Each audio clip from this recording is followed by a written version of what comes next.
Hello everyone, मैं विनय पांडे और आप देख रहे हैं आपका अपना YouTube channel target botany classes. तो हम लोग पिछले लेक्चर में भ्रूण कोश की संरचना तथा भ्रूण कोश का विकास, इसके बारे में अध्ययन हम लोग पिछले लेक्चर में कर चुके हैं।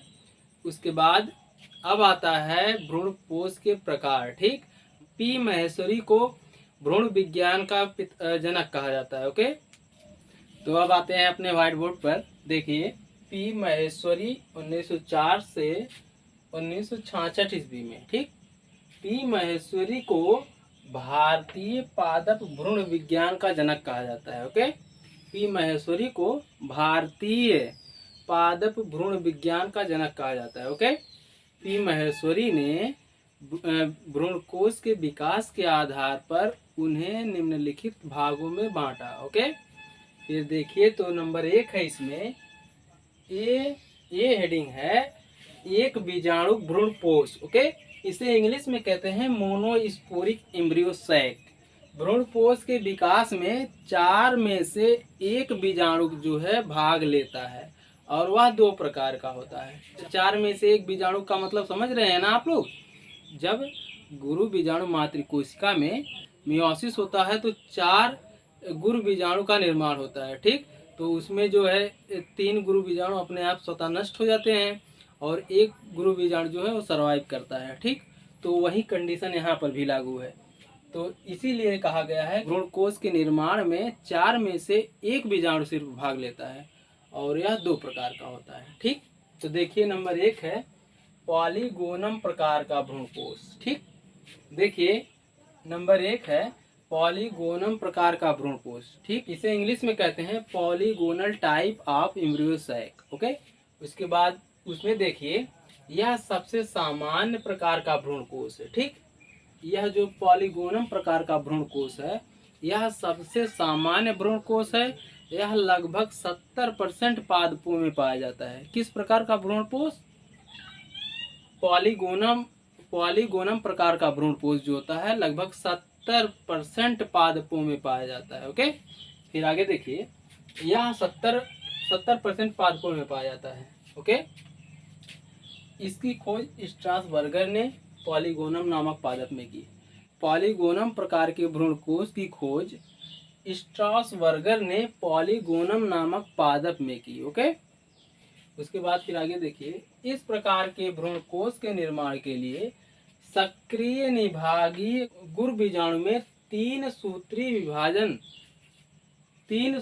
विभाजन से 8 केंद्रक बनते हैं। ओके, पॉलीगोनम प्रकार के भ्रूणकोश के निर्माण में निभागीय मतलब चालजा, निभाग को इंग्लिश में कहते हैं चालजा। ठीक, बताए थे आपको पिछले लेक्चर में, जब जो है बीजांड की संरचना बनाए थे तब भी बताए थे, और जो है भ्रूणपोष की संरचना बनाए थे तब भी बताए थे चालजा कहाँ होता है और माइक्रोपाइल या बीजांड द्वार कहाँ होता है। ओके, पॉलीगोनम प्रकार के भ्रूणपोष के निर्माण में क्या होता है, इसमें सक्रिय निभागी, आप तो जानते हैं मतलब भ्रूणपोष का ऊपर वाला हिस्सा निभागी कहलाता है, निभाग यानी चालजा कहलाता है, और नीचे वाला भाग जो होता है माइक्रोपाइल कहलाता है। ओके, तो सक्रिय गुरु बीजाणु जो होता है वह निभाग की तरफ होता है और उसमें 3 बार समसूत्री विभाजन होता है।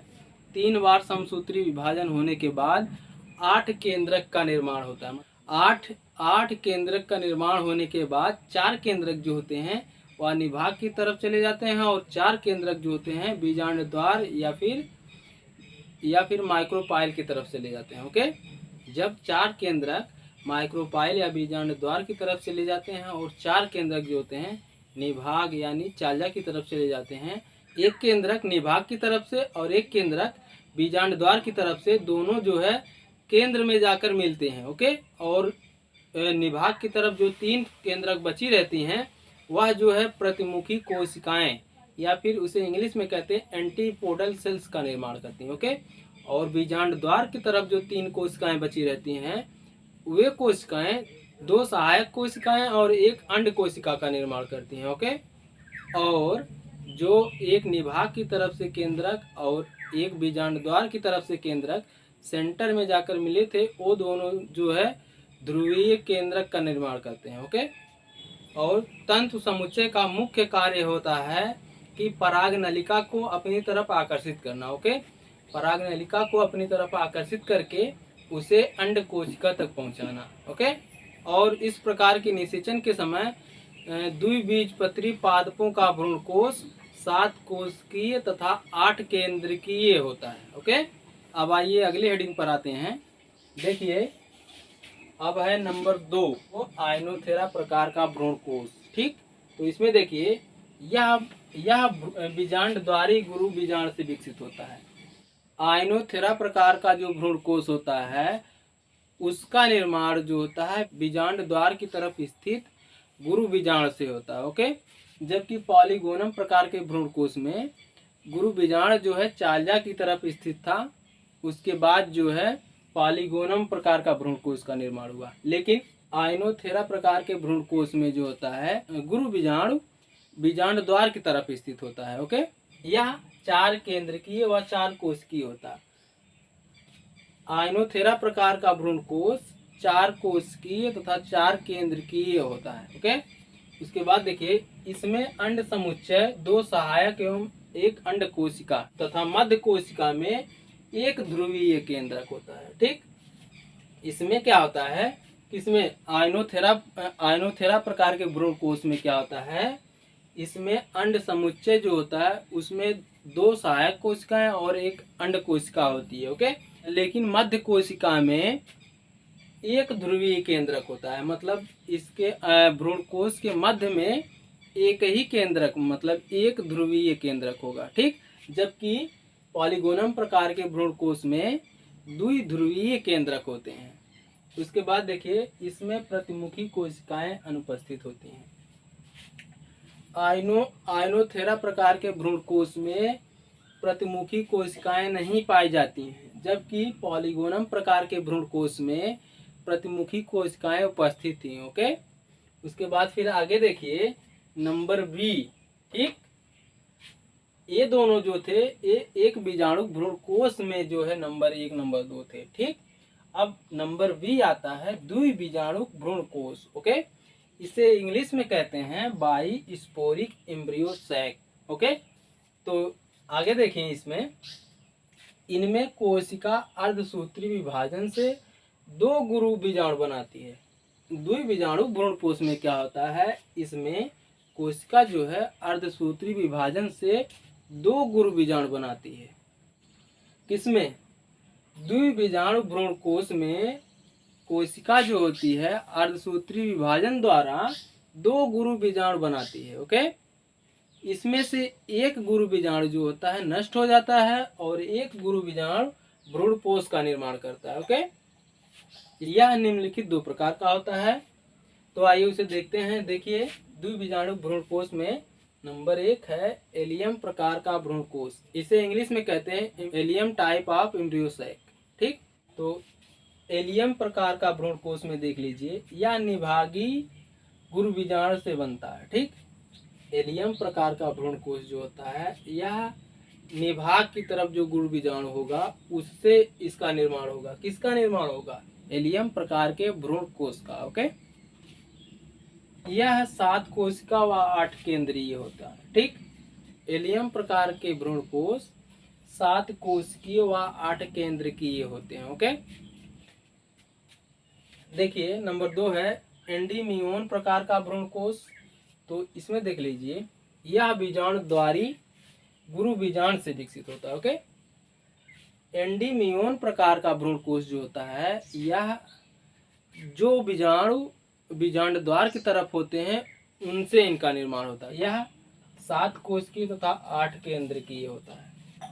और नंबर 3 है चतुष्बीजाणुक भ्रूणकोश। ओके, चतुष्बीजाणुक भ्रूणकोश को इंग्लिश में कहते हैं टेट्रास्पोरिक एम्ब्रियो सैक। ओके, तो इसमें थोड़ा सा देख लीजिए, इसमें अर्धसूत्री विभाजन के पश्चात कोशिका भित्ति का निर्माण नहीं होता है। चतुष्क बीजाणुक भ्रूणकोश में अर्धसूत्री विभाजन के पश्चात कोशिका भित्ति का निर्माण नहीं होता है। ओके, इसलिए इसमें 4 केंद्रक होते हैं। ठीक, और ये 4 केंद्रक जो होते हैं सीनोमेगास्पोर का निर्माण करते हैं। ओके, और ये सभी केंद्रक भ्रूणकोश के विकास में भाग लेते हैं। मतलब चारों केंद्रक जो हैं भ्रूणकोश के विकास में भाग लेंगे। ओके, तो चतुष्क बीजाणु विभिन्न प्रकार के हो सकते हैं। चतुष्क बीजाणु विभिन्न प्रकार के हो सकते हैं। तो आइए अब आगे देखते हैं। तो देखिए, चतुष्क बीजाणु भ्रूणकोश विभिन्न प्रकार के होते हैं। तो आइए देखते हैं। देखिए, नंबर 1 है एडॉक्सा प्रकार का भ्रूणकोश। ठीक, तो इसमें देखिए, यह 8 केंद्रकीय तथा 7 कोशिकीय होता है। इसका संगठन पॉलीगोनम प्रकार के समान होता है। ओके, तो आप जो है, हम पिछले लेक्चर में बता चुके हैं, मतलब भ्रूणकोश की संरचना को। तो उस भ्रूणकोश के फिगर को देखना और उसमें काउंट करना, मतलब केंद्रक काउंट करना। 8 केंद्रक दिखाई देंगे और 7 कोशिका भी दिखाई देंगी चैम्बर में। तो नंबर 2 है प्लम्बेगो प्रकार का। ठीक, इसमें क्या होता है, इसमें एक अंड कोशिका तथा 4 केंद्रक युक्त केंद्रकीय कोशिका होती है। ओके, तथा 3 केंद्रक युक्त केंद्रकीय कोशिका होती है तथा केंद्रक परिधीय कोशिकाएं बनाते हैं। ठीक, तथा 3 केंद्रक परिधीय कोशिकाएं बनाते हैं। ओके, नंबर 3 देखिए पिपरोमिया प्रकार। पिपरोमिया प्रकार में देखिए, यह 16 केंद्रकीय तथा 9 कोशिकीय होता है। ओके, उसके बाद नंबर 4 देखिए ड्रूस प्रकार। ठीक, यह 10 केंद्रकीय तथा 5 कोशिकीय भ्रूणकोश होता है। ओके, इनमें 3 कोशिकाएं अंड समुच्चय, 11 प्रतिमुखी कोशिकाएं व दो ध्रुवीय केंद्रकों के साथ मध्य कोशिका में पाई जाती है। ओके, उसके बाद फिर है आगे नंबर 5 है प्लम्बेजला प्रकार। इसमें देखिए, इसमें 3 निभागी केंद्रक संगठित होकर त्रिगुणित केंद्रक बनाते हैं। ओके, यह 4 केंद्रकीय व 3 कोशिकीय होता है। इसमें एक अगुणित अंड, एक त्रिगुणित प्रतिमुखी कोशिका और एक चतुर्गुणित द्वितीयक केंद्रक पाया जाता है। फिर आगे देखिए नंबर 6 फ्रिटिलेरिया प्रकार। यह 8 केंद्रकीय व 7 कोशिकीय होता है। इसमें प्रतिमुखी कोशिकाएं त्रिगुणित 3n, अंड समुच्चय अगुणित मतलब n, और व द्वितीयक केंद्रक चतुर्गुणित होता है। ओके, और सबसे मुख्य बात देख लीजिए, यह फ्रिटिलेरिया व लिलियम में खोजा गया। ओके, भ्रूणपोष के प्रकार का फिगर देख लीजिए, स्पेशली आपके लिए बनाया है। तो भ्रूणपोष का फिगर देख लीजिए। देखिए,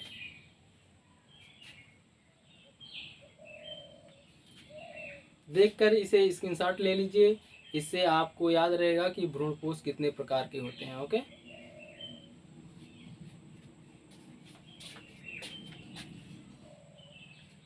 तो आज के लिए बस इतना ही। मिलते हैं नेक्स्ट वीडियो में, तब तक के लिए Jai Hind, take care, good bye.